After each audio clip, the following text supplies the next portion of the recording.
नमस्कार दोस्तों, आज इस वीडियो के अंदर मैं आपको AIB 19 एग्जाम के बारे में सारे के सारे आपके मन के जो डाउट्स हैं वो क्लैरिफाई करने के लिए आया हूं। तो आज इस वीडियो के अंदर मैं आपको सारे के सारे आपके कंप्लीट डाउट्स हैं फाइनल ईयर के रिगार्डिंग, और मेरे पास लॉ की डिग्री आ चुकी है उसके रिगार्डिंग, मेरे पास लॉ की डिग्री नहीं आई है उसके रिगार्डिंग, मैं अभी फाइनल ईयर के अंदर हूं उसके रिगार्डिंग, और ऐसे इन सारी की सारी सिचुएशंस में मैं एक डाउट और भी आता है कि मेरा अगर एक सेमेस्टर में पहले बैक थी लेकिन अब मेरा फाइनल रिजल्ट LLB का आ चुका है, सारे एग्जाम्स में मैं पास हो चुका हूं या हो चुकी हूं, तो उस कंडीशन के अंदर क्या होगा, मैं फाइनल सेमेस्टर में हूं उस कंडीशन में क्या होगा, सारे के सारे डाउट्स मैं आपको आज इस वीडियो के माध्यम से लाइव प्रूफ के तौर पे सारी चीजें कर बताऊंगा। आपको क्या क्या कदम उठाने हैं, बार काउंसिल ऑफ इंडिया क्या नोटिफिकेशन आप लोगों के लिए लेकर आया है, अंडरटेकिंग नाम की चीज जो यहां पर लाई गई है उसका मतलब क्या है, वगैरह वगैरह। तो पूरी वीडियो शुरू से लेकर एंड तक जरूर देखिएगा। सबसे पहली बात, ये अपनी ऑफिशियल नोटिफिकेशन है जो 25 सितंबर 2024 को बार काउंसिल ऑफ इंडिया ने अपनी जारी करी है। इसके अंदर बहुत डिटेल में एक एक बात डिटेल में बताई हुई है, हर किसी कैंडिडेट को ध्यान में रखते हुए। सबसे पहली बात मैं करता हूं फाइनल ईयर वाले बच्चों के लिए। तो अगर कोई फाइनल ईयर के अंदर है तो उसको अगर अपना AIB एग्जाम 19 का देना है तो भैया वो क्या चीजें ध्यान रखेगा। इतनी सारी बातों को समझने के बाद में एक मुद्दे की बात यह आई है कि आप अगर LLB 3 ईयर वाले में हो, ठीक है, अगर आप LLB 5 ईयर वाले में हो, ठीक है, तो आपके टोटल 6 सेमेस्टर होंगे यहाँ पे, और यहाँ पे टोटल 10 सेमेस्टर होंगे, और आप अभी फाइनल ईयर में हो। तो फाइनल ईयर में हो यानी कि आप 6th सेमेस्टर अपने में होने चाहिए हो। पहली बात, आप जो है आप जो अपना 10th सेमेस्टर में होने चाहिए हो। इनका साफ मतलब ये है, समझ में आ रही मेरी बात। तो आप फाइनल ईयर में हो यानी कि आप 6th सेमेस्टर में होने चाहिए हो या 10th सेमेस्टर में होने चाहिए हो। अब आपके मन में डाउट आ रहा होगा, सर मैं ना 9th सेमेस्टर में हूं तो क्या मैं फॉर्म भर सकता हूं? नहीं भर सकते। सर मैं जो है अपना 5th सेमेस्टर में हूं तो मैं क्या फॉर्म भर सकता हूं? नहीं भर सकते। ये बात आपका क्लियर हो जाती है। आप 6th सेमेस्टर में होने चाहिए, यानी कि मैंने अपने 1 सेमेस्टर से लेके 5 सेमेस्टर तक अपने पूरे एग्जाम क्लियर कर लेने होने चाहिए। मैंने 1 सेमेस्टर से लेके 9th सेमेस्टर तक के सारे एग्जाम मैंने पूरे कर लेने होने चाहिए, तो तब मैं अपना फाइनल ईयर में माना जाऊंगा। और एक बात और ध्यान रखिएगा, 1 सेमेस्टर से लेकर 5वें सेमेस्टर तक आपकी कोई भी बैक नहीं आनी चाहिए, आप कभी भी फेल नहीं हुए होने चाहिए, और 1st सेमेस्टर से लेकर 9th सेमेस्टर तक आप कभी फेल नहीं होने चाहिए। अब आपके दिमाग में डाउट आ रहा होगा, सर मैं जो है ना अभी 6th सेमेस्टर में हूं, मैं भी 10th सेमेस्टर में हूं, लेकिन मेरा ना पहले कभी बैक एक एग्जाम में आई थी, मान लेते 1st सेमेस्टर में आई है, 2nd में, 3rd में, 4th में, 5th में, या 5th ईयर वाले में कोई भी सेमेस्टर में आपके अगर बैक आई है, तो याद रखिएगा अगर आपने एग्जाम क्लियर कर क्यों ना लिया हो तब भी आप फाइनल ईयर के अंदर होंगे, तो ऐसे केस में आप अपना फॉर्म AIB 19 का नहीं भर सकते हो। एक बात ये फाइनल ईयर वाले बच्चों के लिए क्लैरिफाई हो गई है, तो एक बार चैट बॉक्स के अंदर मुझे बता देना और कमेंट बॉक्स के अंदर भी बता देना कि ये पॉइंट आपको क्लियर हो गया है। अब आपके दिमाग में जितने भी डाउट हैं क्लियर हो चुके हैं, ये केवल और केवल फाइनल ईयर के अंदर की बात आ जाती है। अब इन लोगों को अपना अगर फॉर्म भरना है AIB 19 का तो किन बातों का ध्यान रखना पड़ेगा? एक बात बस आपको ध्यान रखनी है। पहली बात, आपके पास अपनी 1 से 5 सेमेस्टर की मार्कशीट अपने हाथों में होनी चाहिए, 1 से 9 सेमेस्टर की मार्कशीट अपने हाथों में होनी चाहिए, प्लस आपको एक अंडरटेकिंग भरनी पड़ेगी। आपको एक अंडरटेकिंग आपको भरनी पड़ेगी। अभी अंडरटेकिंग नाम की चीज क्या है ये सर मुझे बताओ एक बारी। ये इसका फॉर्मेट में अभी आपको आगे चल के दिखाऊंगा, सभी लोगों के लिए कॉमन है, तो एक साथ जोड़कर मैं सभी लोगों को यहां पे दिखा दूंगा। इतनी बात क्लियर हो गई। चलिए अब हम बात करते हैं वो लोगों के लिए कि सर मैं जो है ना पास हो चुका हूं, ठीक है, मैं पास LLB में हो चुका हूं, ठीक है। अब एक पॉइंट ये आती है कि मेरे पास सर अभी डिग्री है आई नहीं है, मेरे पास अभी लॉ की डिग्री नहीं आई है, ठीक है, बट मैं पास हो चुका हूं। साथ ही में सर मैंने जो है ना अभी मैं LLB में पास हो चुका हूं, मैंने अभी एनरोलमेंट नहीं करवाया है, मैंने अभी एनरोलमेंट नहीं करवाया है, मेरे पास डिग्री नहीं है और मेरे पास मैंने एनरोलमेंट नहीं करवाया है। आगे चल के मैं एनरोलमेंट करवा लूंगा, बट क्वेश्चन ये आता है सर अभी मैं पास हो चुका हूं तो मेरे पास अभी डिग्री नहीं आई है, तो क्या मैं AIB का फॉर्म 19 का फॉर्म भर सकता हूं? आप भर सकते हो।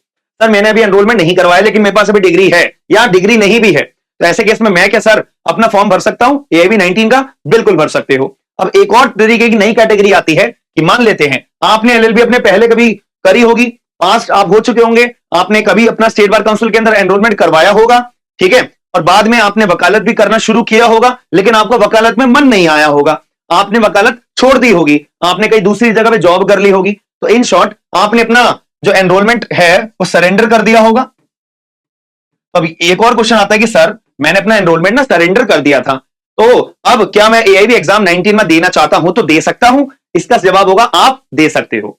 तो यहां पे भी सबके डाउट क्लियर हो जाते हैं। तो मैंने सारे लोगों को ध्यान में रखते हुए एक एक सटीक बात बताई है, फाइनल ईयर वालों बच्चों के लिए भी एक क्लियर जानकारी दी है, और जो लोग अपना डिग्री नहीं वाले हैं, जिनके पास डिग्री नहीं है, उनके लिए भी जवाब दे दिया। एनरोलमेंट सर्टिफिकेट आपके पास नहीं है, यानी अभी आपने एनरोलमेंट नहीं करवाया है, उनके लिए भी जवाब दे दिया है। जिन्होंने अपना एनरोलमेंट सर्टिफिकेट जो है सरेंडर कर दिया है, उनके लिए भी जवाब दे दिया। ये सारे के सारे लोग अपना जो है अपना एग्जाम दे सकते हैं। एक छोटा सा पॉइंट और आता है कि सर मैंने जो है ना अपना एलएलबी 3 इयर्स वाली करी थी, मैंने एलएलबी 3 इयर्स वाली करी थी या 5 इयर्स वाली करी थी, ठीक है। अब मैं पास हो चुका हूं, लेकिन क्या हुआ था सर, मैंने ना, मेरा एक पुराना सेमेस्टर था जब मैं अपने एलएलबी के अंदर था ना, तो मेरी कभी एक बैक आई है जीवन में, मैंने कभी एक बैक आई थी फर्स्ट सेमेस्टर से लेके 6th सेमेस्टर के बीच में, फर्स्ट सेमेस्टर से लेके 10th सेमेस्टर के बीच में मेरी पहले कभी बैक आई थी। लेकिन सर मैंने अपना ना बैक क्लियर कर लिया है, मैंने जो अपना एग्जाम पास कर लिया है। कहने को तो मेरी एक बैक आई थी, लेकिन वो बैक वाला पेपर जिसमें मैं फेल हो गया था ना, वो मैंने पास कर लिया है। अब एट द एंड मैं पास हो चुका हूं, तो क्या मैं एएबी के लिए अप्लाई कर सकता हूं? बिल्कुल कर सकते हो, कोई दिक्कत वाली बात यहां पे नहीं आएगी। ये बात सबको समझ में आ गई? अब आपको लग रहा होगा सर आप तो झूठ बोल रहे हो, तो ये बात हमारे को सारी की सारी पर्टिकुलर यहाँ पे फॉर्म के अंदर ये बता रखी है कि यहाँ पे जो भी व्यक्ति अपना फाइनल ईयर के अंदर है, तो उसको एक बात का अपना शर्त देनी पड़ेगी, उसकी कोई भी बैकलॉग नहीं आई होनी चाहिए अपने प्रीवियस सेमेस्टर के अंदर। ये बात का आपका अब डाउट नहीं आना चाहिए कि सर मेरी पुरानी बैक, मेरी पहले कभी बैक आई है, मैं भी फाइनल ईयर में हूं, 9th सेमेस्टर में हूं, सॉरी 10th सेमेस्टर में हूं, या 6th सेमेस्टर में मेरी पहले बैक आई है, क्या मैं फॉर्म भर सकता हूं? इसका जवाब आपका नहीं आना चाहिए, आप नहीं भर सकते। इतनी बात क्लियर हो जाती है। अब दूसरी बात मैंने आपको बता दी है, जिनके पास जो अपना एलएलबी कर तो चुके हैं, लेकिन उनके पास अभी डिग्री नहीं है, उनके पास अभी डिग्री नहीं है, तो क्या वो अपना फॉर्म भर सकते हैं? आप भर सकते हो। यहाँ पे साफ बोला हुआ है कि यू आर ऑल्सो एलिजिबल, आप लोग भी एलिजिबल हो एआईबी 19 का फॉर्म भरने के लिए। अब आगे बात करते हैं।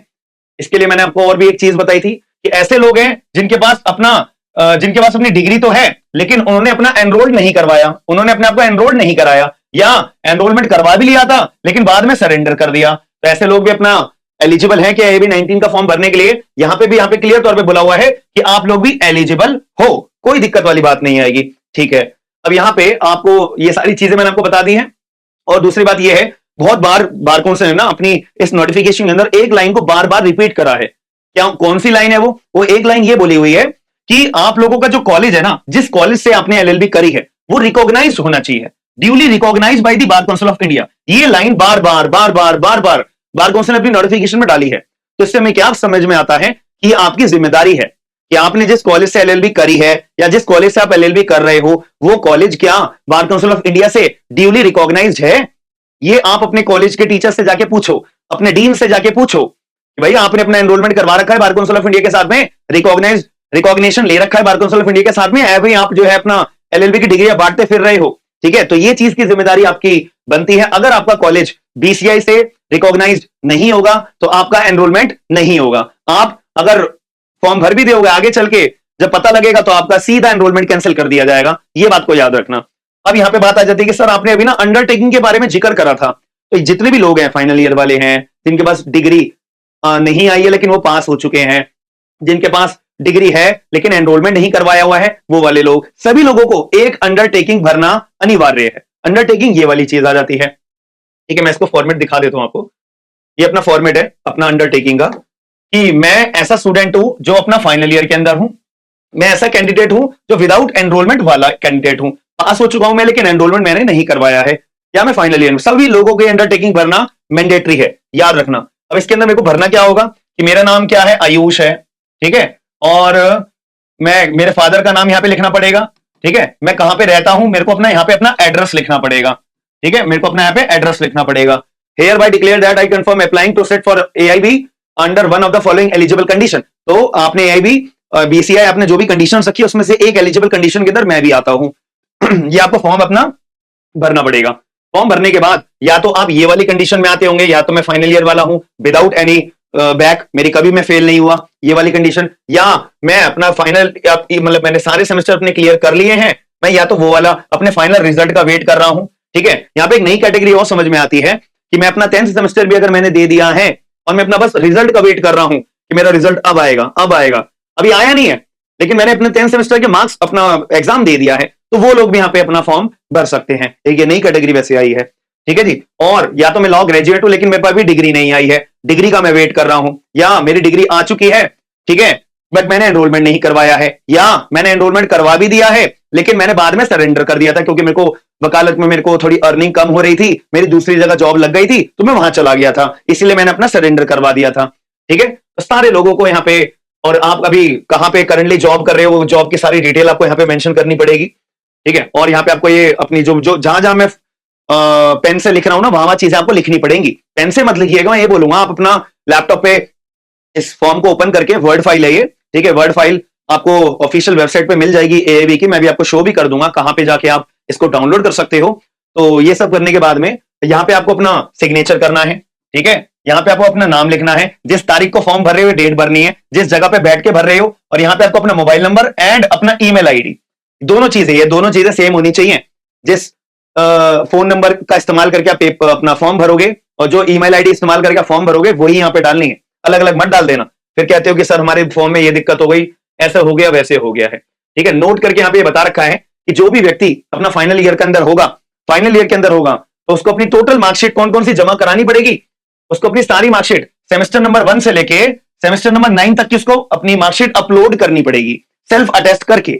और अगर आप कौन से ईयर के अंदर, तीन साल वाले एलएलबी है तो सेमेस्टर 1 से लेके सेमेस्टर 5 तक की आपको अपनी सारी की सारी मार्कशीट अपलोड करनी पड़ेगी। तो जैसे कि मान लेते हैं ये मेरी मार्कशीट है, मैंने इसकी फोटोकॉपी करा ली, तो फोटोकॉपी आ जाएगी। अब मेरे को सेल्फ अटेस्ट करना है, सेल्फ अटेस्ट कैसे करना होता है, यहाँ पे बस आपको अपना नाम लिखना है पेन से, हाथों से, एंड अपनी डेट डाल देनी है, इसको बोलते हैं सेल्फ अटेस्ट करना। याद रखना मेरी बात, हर एक मार्कशीट पे आपको अपना सिग्नेचर और अपना डेट लिखनी होती है, इसको बोला जाता है सेल्फ अटेस्ट करना। और थोड़ा डार्क तरीके से लिखना ताकि सामने वाले को दिखाई दे कि आपने सिग्नेचर करा हुआ है, आपने डेट लिखी हुई है। तो स्कैन करने के बाद में जब आप इस चीज को स्कैन करोगे तो ये चीज दिखनी चाहिए, ठीक है, ये चीज दिखनी चाहिए, वरना रिजेक्ट कर देंगे आपका। याद रखना, मैं बार बार एक ही बात बोल रहा हूं, पहले बहुत बार हुआ है, एआईबी 18 में तो नहीं हुआ था, एआईबी 17 तक एक इन्होंने बार काउंसिल ऑफ इंडिया वालों ने एक अपना पैटर्न बनाया हुआ था कि आपको अपना एनरोलमेंट सर्टिफिकेट अपलोड करना पड़ता था सेल्फ अटेस्ट करके। तो बहुत सारे लोग एनरोलमेंट सर्टिफिकेट भरते ही नहीं थे, तो जब रिजल्ट डिक्लेयर होता तो उनका रिजल्ट आता ही नहीं था क्योंकि उन्होंने एनरोलमेंट सर्टिफिकेट भरा ही, अपना अपलोड करा ही नहीं होता था। तो ऐसे गलती मत करिएगा, साफ आपको दिखना चाहिए सेल्फ अटेस्ट आपने करा हुआ है। अब जो लोग अपना एलएलबी पास हो चुके हैं, ठीक है, बिल्कुल पास हो चुके हैं, लेकिन ना तो एनरोलमेंट उन्होंने करवाया, या फिर अपनी डिग्री का वेट कर रहे हैं, या अपने और भी एनी अदर कैटेगरी के अंदर आ रहे हैं, उन लोगों को सारी की सारी मार्कशीट अपलोड करनी पड़ेगी सेमेस्टर 1 से लेके सेमेस्टर 6 तक की, ठीक है, या फिर अपना सेमेस्टर 1 से लेके अपनी सेमेस्टर 10 तक की आपको सारी मार्कशीट अपनी अपलोड करनी पड़ेगी सेल्फ अटेस्ट करने के बाद में। मैं बार बार एक ही बात, ये बात बोल रहा हूं क्योंकि यहां पे लिखा हुआ है ना कि आपको सेल्फ अटेस्ट करनी मैंडेटरी है, ठीक है, और स्कैंड होनी चाहिए, मोबाइल से क्लिक करके नहीं होना चाहिए। पर सीधी बात यह है ना, मोबाइल में भी बहुत सारे एप्लीकेशन होते हैं, तो मोबाइल के कैमरे से आप स्कैन कर लेते हो, आपको ऐसा करना अच्छे से आता है तो वैसे कर लेना, अगर स्कैन कर सकते हो वैसे कर लेना, ठीक है जी। बट मोबाइल से यूं क्लिक करके अपना फोटोकॉपी का अपने सिग्नेचर का बस क्लिक करके यूं अपलोड मत, ऐसे ही अपलोड नहीं करनी पड़ेगी, स्कैंड होनी चाहिए, स्कैंड कॉपी होनी चाहिए, याद रखिएगा मेरी बात। अब आपने अपनी अंडरटेकिंग भर दी है, अंडरटेकिंग का मैंने फॉर्म आपको दिखा दिया है, आपने अपना अंडरटेकिंग भर दी है, सारी की सारी मार्कशीट्स के ऊपर आपने सिग्नेचर कर दिया फोटोकॉपी के ऊपर, ठीक है। तो ये दो चीजें का काम अगर आपने कर दिया है, अब आप अपना फॉर्म भरने के लिए रेडी हो चुके हो, ठीक है। अब हम अपना बार काउंसिल की अपनी ऑफिशियल वेबसाइट पे जाते हैं, इसका अपना लॉगिन करते हैं और कैसे कैसे फॉर्म भरना है उसको एक बारी चेक करते हैं, ठीक है जी। तो आप लोगों को यहां तक अपनी चीजें समझ में आ गई होगी। अब मैंने ओपन कर लेता हूं, ये अपनी ऑफिशियल वेबसाइट है, ठीक है, ऑफिशियल वेबसाइट पे इन्होंने साफ बोला हुआ है, ठीक है। एक सेकंड रुकिएगा, मैं जरा पेन ओपन अप कर लेता हूं, ठीक है। तो यहाँ पे इन्होंने ऑफिशियली ये बात बोल रखी है कि जो मैंने आपको नोटिफिकेशन भी बताई है ना, वो इस लिंक पे क्लिक करने के बाद ओपन अप हुई थी, ठीक है। और इंस्ट्रक्शन भी यहाँ पे यही बात बोल रखी है बार बार। अब मेरे को रजिस्ट्रेशन करना है, तो रजिस्ट्रेशन करने के लिए या तो मैं यहाँ पे क्लिक कर सकता हूं, या तो मैं यहाँ पे क्लिक कर सकता हूं, या मैं जो है नीचे जाकर यहां पर क्लिक करके अपना फॉर्म लॉगिन करने के लिए मैंने यहाँ पे क्लिक करूंगा, मेरा लॉगिन आईडी पासवर्ड मांगेगा, मैंने ऑलरेडी अपना आईडी पासवर्ड डाल के लॉगिन करके रखा हुआ है। अब यहाँ पे हम डिटेल्स भरते हैं, मैं कौन से एग्जाम के लिए फॉर्म फिल कर रहा हूँ, एआईबी 19 के लिए, ठीक है। और यहाँ पे मेरे नाम क्या है, मैं कुछ भी अपना नाम डाल देता हूँ, चलो आयुष लिख देता हूँ, ठीक है, मैंने अपना नाम डाल दिया है। अब यहाँ पे कैटेगरी, मैं कौन सी कैटेगरी में आता हूँ, मैं जनरल भर रहा हूँ, ठीक है। आईडी प्रूफ में मैं आधार कार्ड लिख रहा हूँ, आधार कार्ड का नंबर मैं कुछ भी डाल रहा हूँ, ठीक है।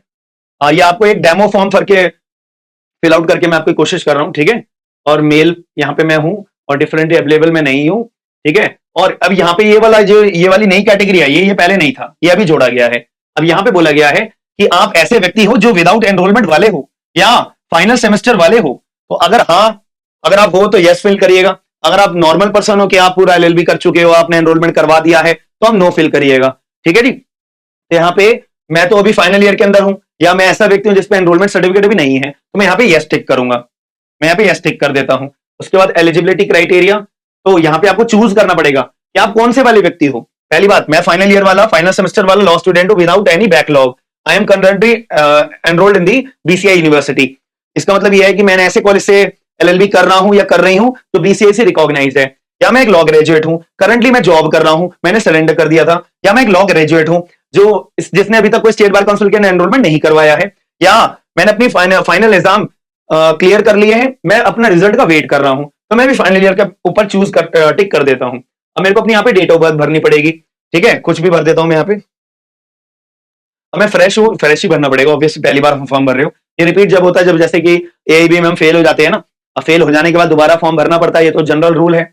अनलिमिटेड बारी, जितनी बार आपको, जब तक आपका एआईबी क्लियर नहीं होता है ना, तब तक आप अपना एआईबी का फॉर्म भर सकते हो। कोई लिमिट नहीं होती है, कोई एज लिमिट नहीं होती है। तो रिपीट पे जब क्लिक करते हैं, ठीक है, मेरा ऑल्टरनेटिव मोबाइल नंबर कोई है नहीं, मैं सेव एंड प्रोसीड पे यहाँ पे क्लिक कर देता हूँ। ठीक है, सेव एंड यहाँ पे मैंने अपना प्रोसीड कर दिया है। तो जैसे ही हम अपना सेव एंड प्रोसीड का बटन दबाते हैं तो हमारे पे ये फील्ड आ जाती है हमारे को फिल करने के लिए। तो यहाँ पे आपको मदर्स नेम और फादर्स नेम या हस्बैंड्स नेम अपना चूज करना, फिल आउट करना पड़ेगा। यहाँ पे आपको अपना एड्रेस फिल करना पड़ेगा। एड्रेस फिल करने के बाद नियरेस्ट रेलवे स्टेशन आपके घर के पास में कौन सा पड़ता है, आपको वो फिल करना पड़ेगा। डिस्ट्रिक्ट कौन सा है, पिन कोड कौन सा है, और सेम एज परमानेंट, अगर जहां रहते हो वही आपका परमानेंट एड्रेस भी है, रेसिडेंस भी है, तो आप इस पे टिक कर दीजिएगा। इसके बाद में आप अपना एड्रेस भर दोगे, सारी चीजें आ जाएंगी। अब एग्जाम डिटेल्स, आपको एग्जाम कौन सी लैंग्वेज में भरना है। इंग्लिश में बहुत सारी लैंग्वेज होती है, असम, बंगाली, बोडो, डोगरी, इंग्लिश, गुजराती, हिंदी, कन्नड़, कश्मीरी, कोंकणी, ठीक है, वगैरह वगैरह, ये सारी लैंग्वेजेस होती हैं। तो अगर मान लेते हैं मुझे जो है अपना इंग्लिश की लैंग्वेज में एग्जाम देना है, ठीक है, अब कहां पे एग्जाम देना चाहते हो, तो यहाँ पे पहली प्रेफरेंस क्या है, दूसरी क्या है, तीसरी क्या है, तो यहाँ पे आपको प्रेफरेंस अपनी फिल आउट करनी पड़ेगी। फिल आउट करने के बाद सेव एंड प्रोसीड पे हम यहाँ पे क्लिक कर देंगे। अब जब हम अपनी दूसरी स्टेज को फिल आउट कर देंगे तो उसके बाद आपसे ये वाली चीज अपना भरने के लिए पूछी जाएगी, एजुकेशनल डिटेल्स के बारे में, कि आपने अपनी जो क्वालिफिकेशन है मैट्रिक्स की वो कहां से करी है।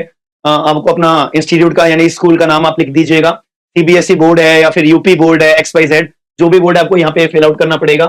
सब्जेक्ट्स आपके क्या क्या थे वो आपको लिखने पड़ेंगे, प्लस ईयर ऑफ पासिंग, कब आपने पास करा था वो आपको लिखना पड़ेगा, कितनी परसेंटेज आई है वो आपको मेंशन करना पड़ेगा। प्लस यहाँ पे आपको जो है अपना 10th क्लास की जो मार्कशीट है वो अपनी अपलोड करनी पड़ेगी। अब यहाँ पे हम बात करते हैं इंटरमीडिएट की। इंटरमीडिएट आपने या तो डिप्लोमा कराई या इंटरमीडिएट कराई, यानी 12th क्लास हम यहाँ पे मान के चल रहे हैं, ठीक है। तो अपने स्कूल का नाम, अपना बोर्ड का नाम, सीबीएसई या यूपी बोर्ड, XYZ, तो ये आपको फिल आउट करना पड़ेगा। दूसरी बात, सब्जेक्ट्स आपने क्या चूज करा था, साइंस थी आपके पास, कॉमर्स थी, आर्ट्स थी, ये डिपेंड करता है। कब पास करा है, कितने मार्क्स आए थे, उसका आपको जो है यहाँ पे अपनी फाइल जो अपलोड करनी पड़ेगी, और फाइल जो है केवल और केवल वो आपकी पीडीएफ फॉर्मेट में होनी चाहिए। ठीक है, समझ में आ गई मेरी बात। चलो, ये बात भी हमें समझ में आ गई। अब आपने अगर ग्रेजुएशन करी है तो उसके बाद एलएलबी करी है तो ग्रेजुएशन की डिटेल्स डालिएगा।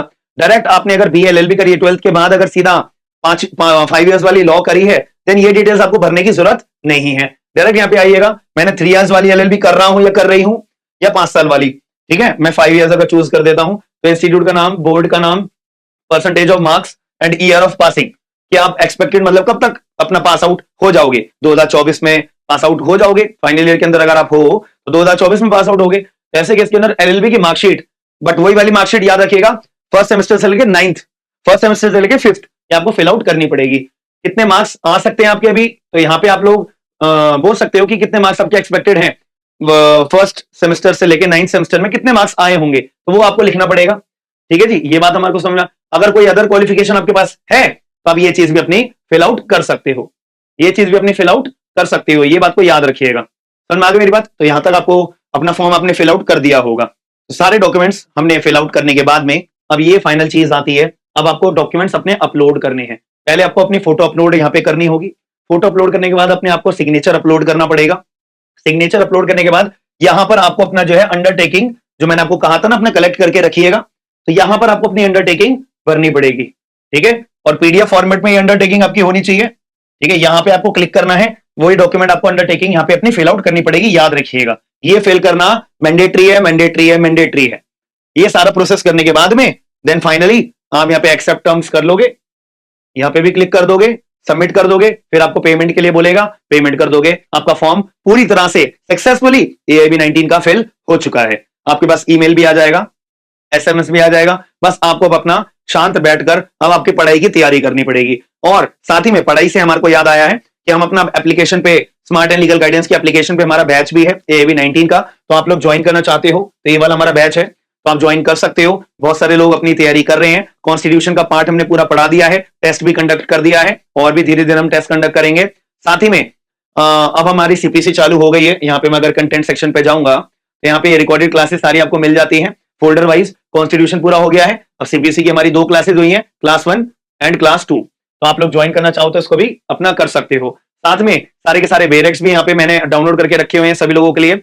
नोट्स की अगर मैं बात कर कराऊं तो यहाँ पे इंग्लिश में भी नोट्स मिलते हैं आपको और अपना हिंदी के अंदर भी नोट्स आपको मिलते हैं। अगर मैं शॉर्ट एक ओवरव्यू बेसिस पे आपको दिखाऊं, यहाँ पे अगर मैं CPC के नोट्स अपना ओपन अप करके आपको दिखा देता हूं, आपके लिए भी इजी रहेगा अपना समझना। तो ये सारे के सारे हमारे CPC के नोट्स हैं जिसमें सारी की सारी कंप्लीट डिटेल्स हैं, ठीक है, आप लोग इसको पढ़ सकते हो।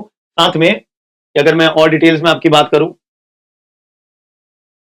तो यहाँ पे आपको AIB के सारे क्वेश्चन पेपर्स हैं आंसर कीज के साथ में, जैसे कि AIB 18 हमारा लास्ट हुआ था, ठीक है, तो आंसर की भी है और क्वेश्चन पेपर भी यहाँ पे मैंने अपलोड करके रखे हुए हैं, ऑफिशियल है सारे के सारे, ठीक है, सारे ऑफिशियल पेपर्स हैं।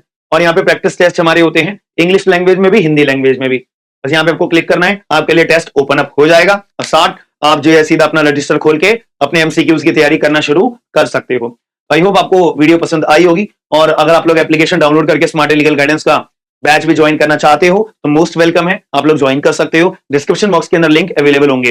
और आपको कोई भी डाउट अगर आता है मन में तो कमेंट बॉक्स के अंदर जरूर बताएगा, सारे के सारे डाउट्स का क्लैरिफिकेशन मैं आप लोगों को जरूर दूंगा। बाकी मिलते हैं नेक्स्ट वीडियो के अंदर। थैंक यू, धन्यवाद।